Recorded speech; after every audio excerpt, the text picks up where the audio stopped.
Technical support engineer roadmap, 0 to job ready. Why this role is important: every product faces issues. Users need help. Systems need troubleshooting. What tech support engineers do: solve technical problems, assist users, maintain system stability. Step 1.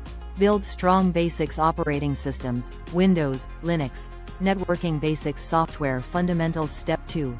Learn troubleshooting: identify issues, analyze errors, fix problems step by step. Step 3.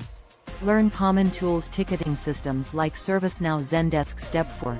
Understand systems, web applications, databases, basic cloud concepts. Step 5. Learn basic scripting, use Python or Bash for automation and quick fixes. Step 6.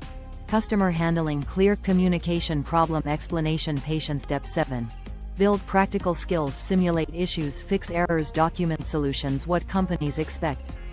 Problem-solving, communication skills, technical basics, common mistakes only, theory, weak communication, no hands-on troubleshooting. The TIMELINE 2 to 4 months.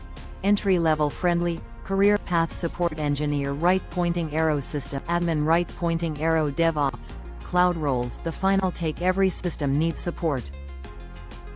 Fixing problems is a powerful skill. Hammer and wrench rocket.